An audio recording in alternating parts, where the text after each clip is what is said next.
Now let's come on to the real biggies, the eights. Taupo, I think I've mentioned this in my earlier talks, though I haven't really focused on this particular eruption. So Lake Taupo itself is the volcanic crater lake that resulted from this eruption 26,000 years ago. Before that, the biggest one was one, I'll go to the bottom right-hand corner here, on the island of Sumatra, called Lake Toba. Just to give you an idea of, I guess, relative size and volume of the material from the volcanoes, Mount St. Helens, 1 cubic kilometre, Krakatoa, there is 10, Tambora, 100. The one, I haven't got a picture, but just at the bottom of the writing there, Taupo, just over 1,000 cubic kilometres, and then Toba, they estimate at nearly 3,000 cubic kilometres of material. So, I guess the other one that people in the US, particularly in the US, should be maybe not worried about, but just maybe bear in mind, because certainly present estimates suggest that nothing major is likely to happen in the foreseeable future, and let's hope they're right. Just as a matter of interest, that little sort of yellow worm is the ash that came from Mount St. Helens after it erupted. The large sort of pink lilac colour there through a lot of central USA is the ash that would have come out from the supervolcano eruption from Yellowstone, or the two of them, just over 500,000 and 2 million years ago.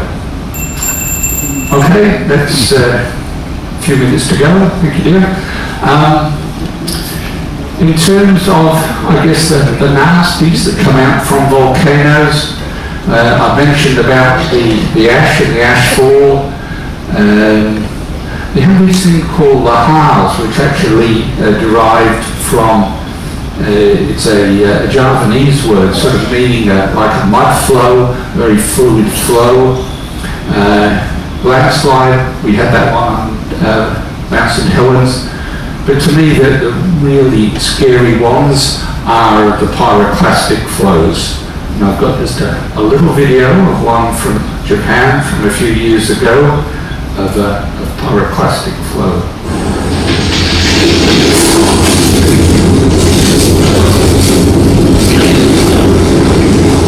Something triggers a pyroclastic flow about 10 times bigger than all that came before.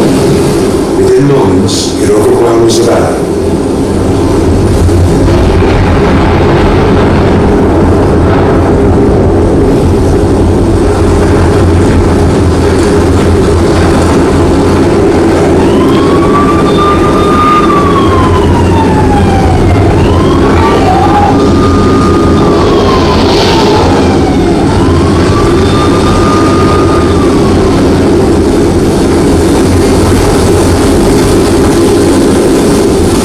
The TV camera in the village records this scene.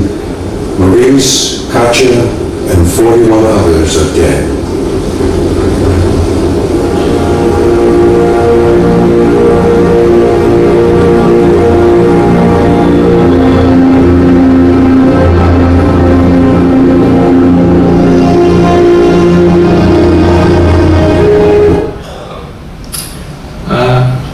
Maurice and Katja were actually two French volcanologists who sadly were studying the volcano most of their lives.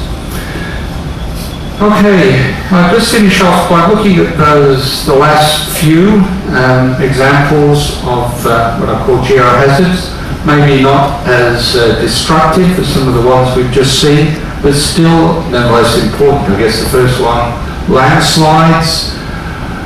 We get them throughout the world, different environments, different conditions, usually not too destructive, but still can have, fairly severe impacts on communities and in small areas.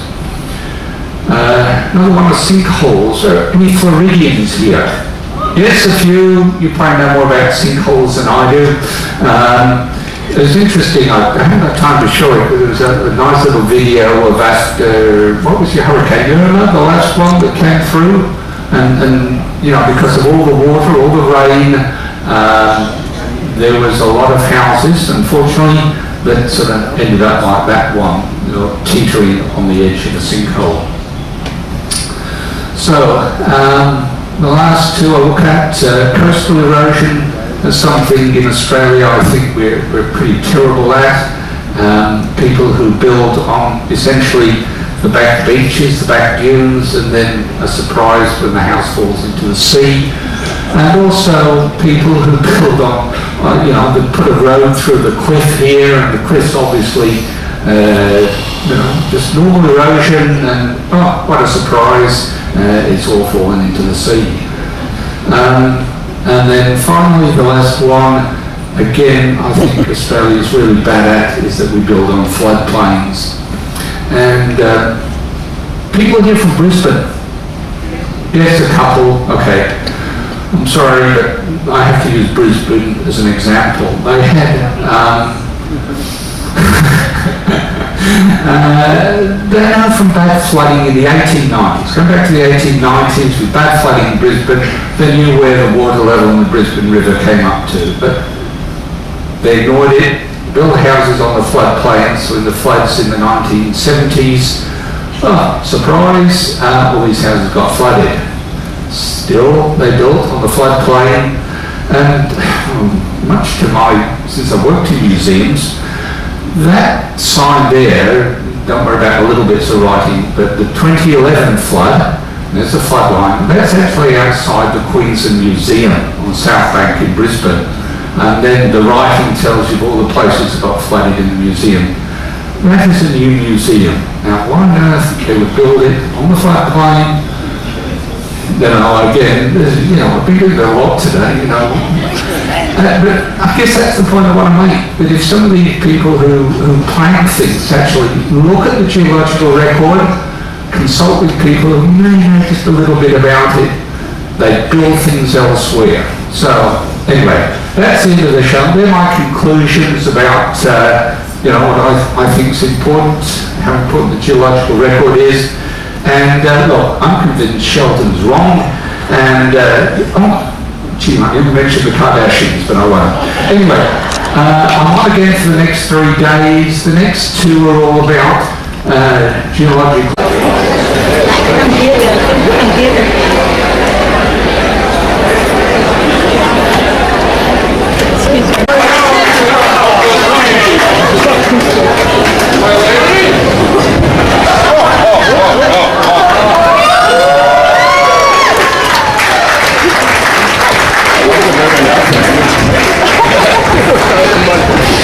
Okay, ladies and gentlemen, now that our king and mermaids are present, what we're going to do is we're going to ask 4 guests at a time. Our pirates will assist in the flow. So pirates, basically all the guests who are standing around the pool area here have signed up in the inner pool area. We'll do 2 from the left, 2 from the right, so that there's 4 people at each point in the pool. You're going to swim the equator for us. You're going to get here to the front, make your way up the stairs, and kiss this beautiful fish.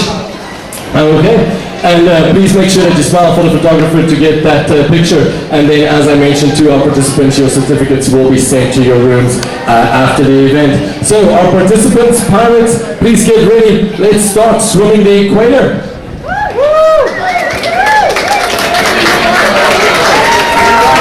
We'll take 4 at a time. Make your way across and come up here to the beautiful fish.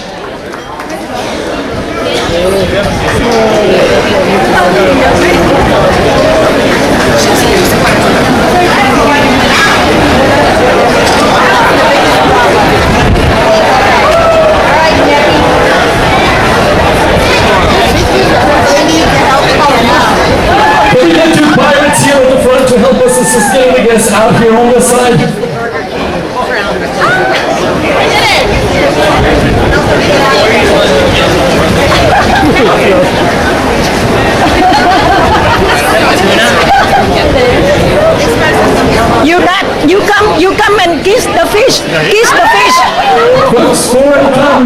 you go from one side of the pool to the next. That's how you cross the equator. You come out here where I am, make your way to the beautiful fish.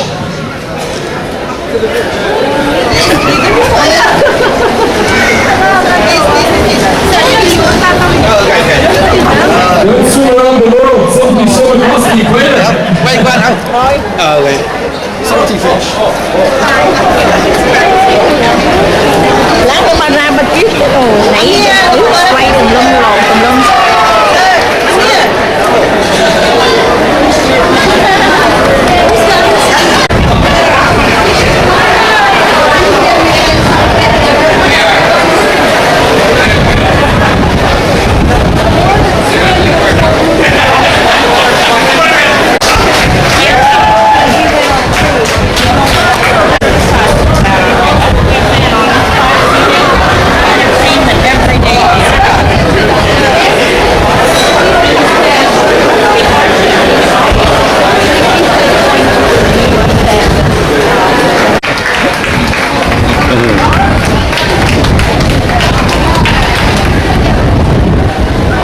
Next up from Park West Art Gallery.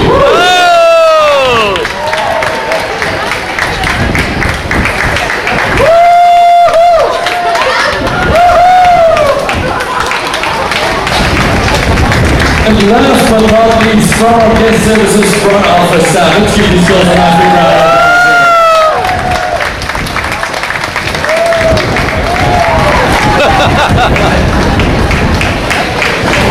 Thanks so much for taking part. Please make sure that all of you line up and take a photo with the fish. And then once all guests and crew are done taking photos of the fish, our King Neptune mermaids and the fish will still be there for a little bit to take photos if you would like.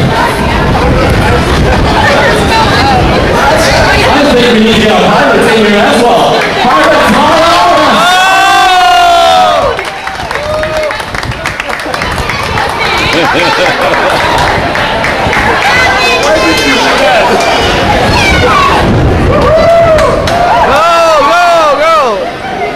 come on, fearless pirates.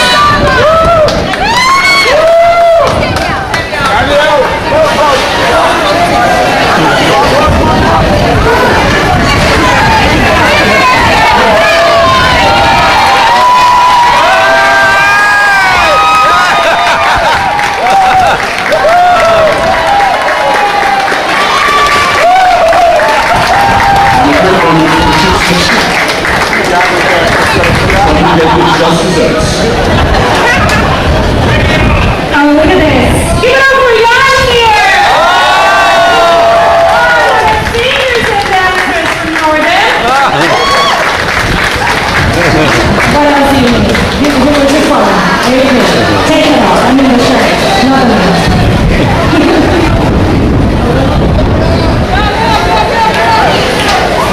Oh, the privacy, the shirt. Shirt.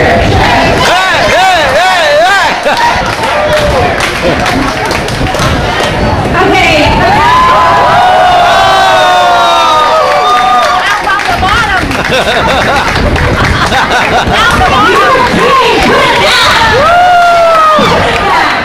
All right, we're gonna go with the cast first. There we go.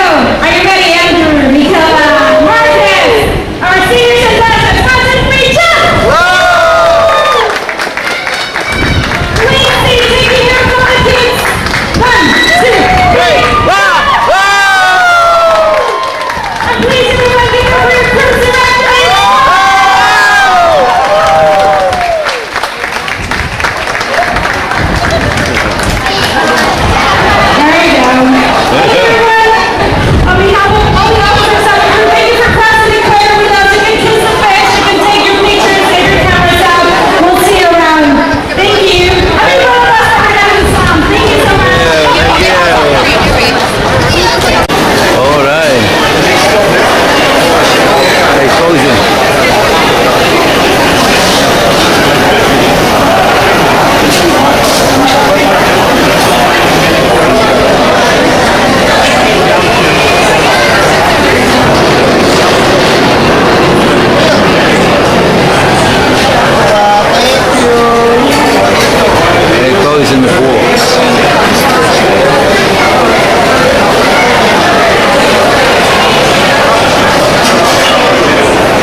Thank you.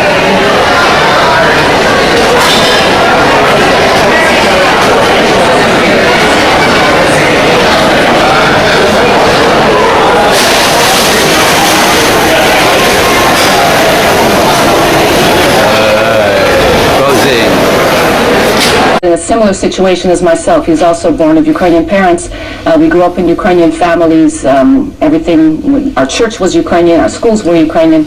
And when we lived in New York for 15 years, and at one point we decided that it was time for us to move to Ukraine. We had built up a lot of experience, and we saw the challenges that there were in Ukraine. At the time we made our decision, Yanukovych was still president. And we just happened to move to Ukraine right at the time that the Euromaidan revolution was starting. We actually came on the day that the students were beaten up on the Euromaidan.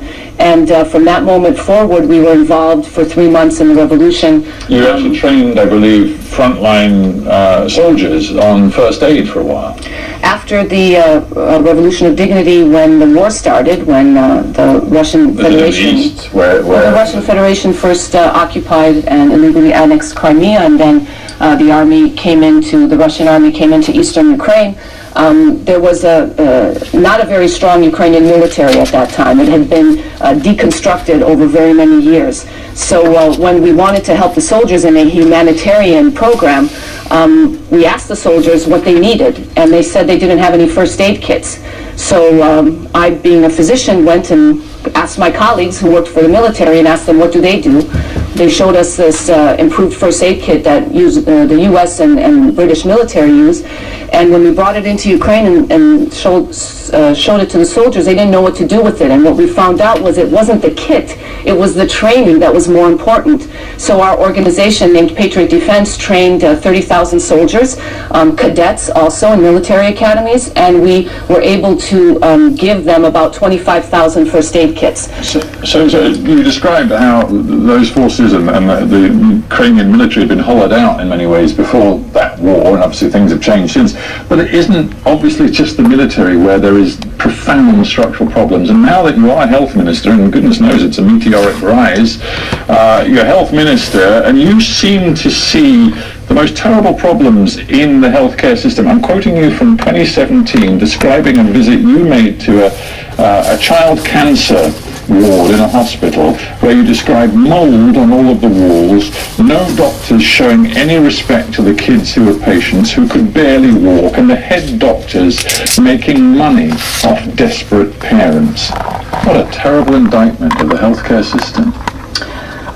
One of the things that I'm admired for in Ukraine is that I'm honest and I tell the truth and I call things by their names. Most Ukrainians agree that this is the way the healthcare system looks.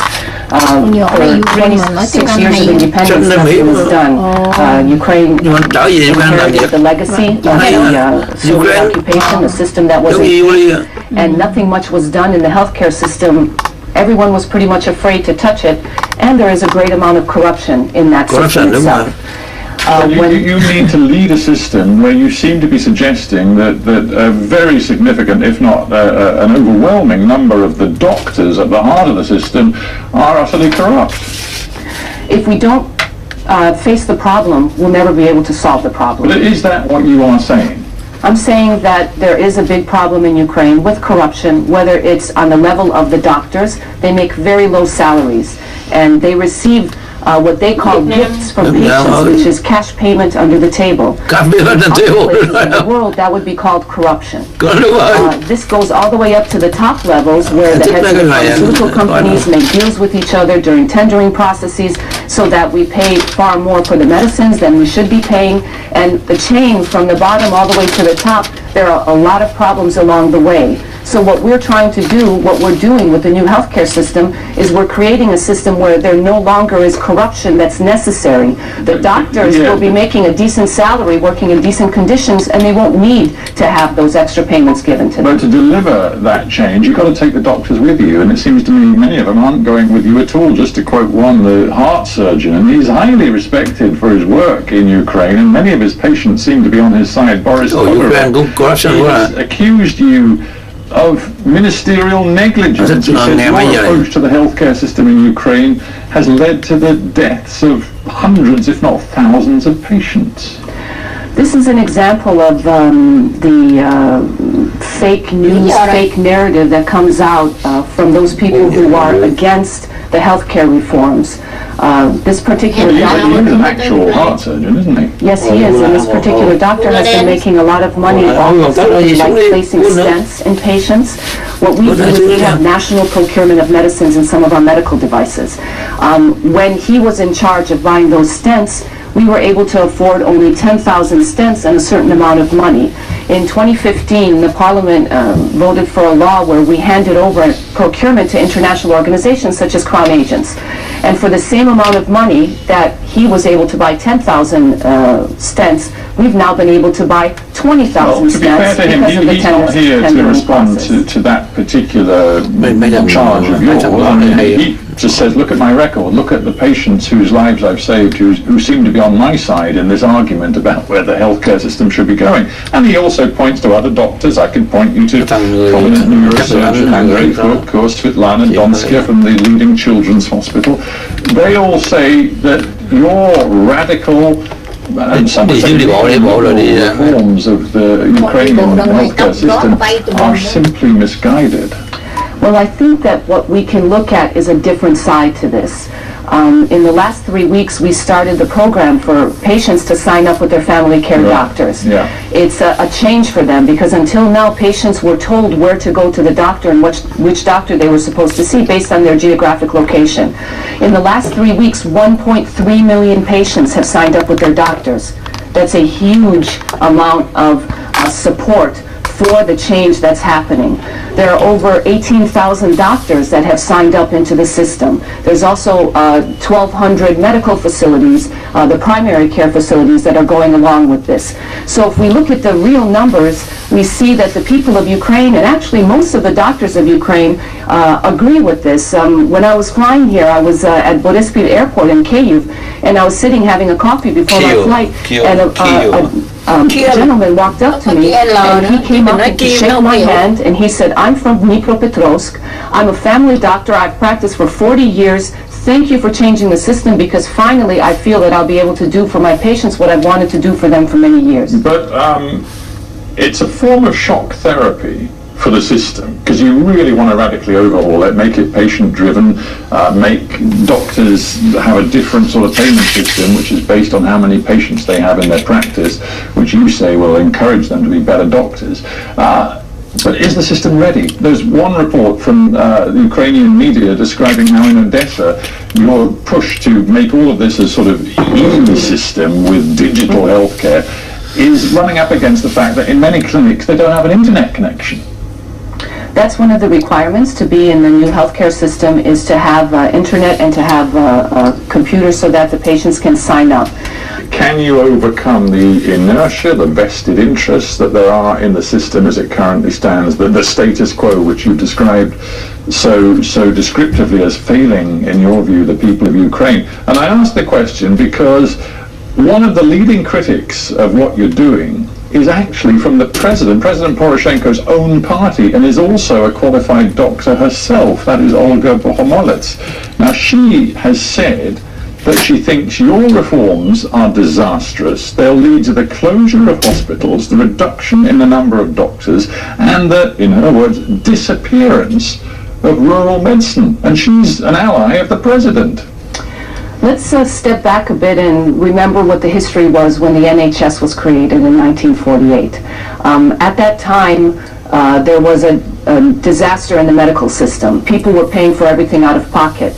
And when Knight Levis came in and said, we're going to create the NHS, we're going to create a new system where people will have a history lesson about what happened in Britain after the Second World War with the creation of the National Health Service isn't really going to convince people in Ukraine in 2018 that your system and your radical reforms and your shock therapy are suited to their needs. Actually, there is a comparison here because when it was started, he was called Dr. Death. He's, he You've was been called Dr. Death by, was called by the a- Ukrainian healthcare union He was much more called a recently. medical Fuhrer. The doctors said it would never work. It was the end of the medical system. And 70 years later, the NHS is actually one of the most successful medical systems in the world. It's the same. When there are changes happening, those that are against those changes, because they're comfortable in the system that is. For them, they're making a lot of money. For them, they're comfortable in knowing what the rules are because they make the rules. Instead, what we're doing is pulling back and we're saying there should be equal rules for everyone and that each patient should have equal access to the quality health care that they don't have at this point. This is very important, not just in the sector of healthcare, but to the whole sort of raft of reforms that President Poroshenko claims to be determined to push through to transform and modernize Ukraine. Do you think President Poroshenko has got your back? I have the support of both the President and the Prime Minister. It has been from the very beginning. When the law was being passed in Parliament, actually the Parliamentary Committee on Healthcare supported the law. It was, the working group went through the entire law and